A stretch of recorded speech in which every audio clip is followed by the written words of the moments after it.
छत्रपती संभाजीनगरच्या खेळाडूंसाठी आमखास मैदान सरावासाठी वापरलं जात असताना ही जमीन वक्फ बोर्डाची असून या ठिकाणी शासकीय कार्यालय बनवण्याचं काम सुरू आहे। या बांधकामाला एमआयएमचे प्रदेशाध्यक्ष माजी खासदार इम्तियाज जलील यांनी विरोध केलाय। या ठिकाणी वाहनांचं नुकसान झालं तर याला सरकार जबाबदार असेल असा इशारा त्यांनी दिलाय। कामाला विरोध केल्यानंतर इम्तियाज जलील यांच्यासोबत आमचे प्रतिनिधी सचिन बडे यांनी संवाद साधला। पाहूया।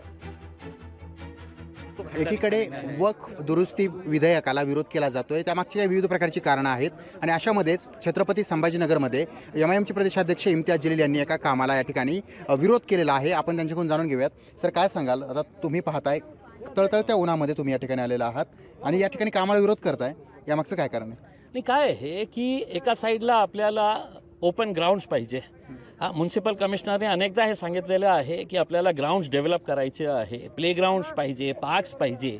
आणि दुसरा साईडला जे ओल्ड सिटीमध्ये जे सगळ्यात मोठा आणि सगळ्यात जुना ग्राउंड आहे तिथे हर रोज कुठे ना कुठे कोणता नाही कोणता टुर्नामेंट असतं। फुटबॉलचा टुर्नामेंट असतो, क्रिकेटचा टुर्नामेंट असतो, अनेक इकडे नाही का खेळाची स्पर्धा होतो।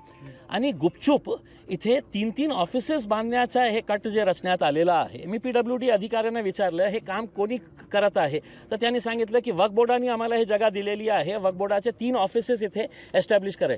मग वक्फ बोर्डाची 93,000 एकर जमीन आहे। औरंगाबाद शहरामध्ये खूप त्यांची जागा उपलब्ध आहे, त्या जागेवर तुम्ही का बांधत नाही? तुम्हाला हेच ग्राउंड दिसलं का? आणि कोणत्या आधारावर? जेव्हा तुम्ही NOC दिलेली आहे की या ग्राउंडवर स्टेडियम बांधण्यासाठी तुम्ही NOC दिलेली आहे, मग कोणत्या आधारावर तुम्ही हे NOC कॅन्सल केलेली आहे? कोणत्या आधारावर तुम्ही हे काम सुरू करत आहे? हे जे गपचूप काम सुरू होतं आम्ही ते थांबवण्यासाठी आलेलं आहे।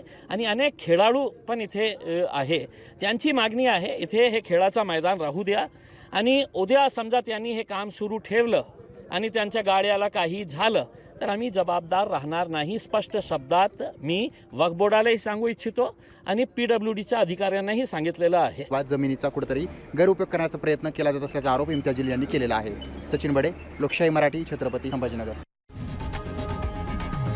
लोकशाही मराठी, ऐका, पहा, जागरूक रहा।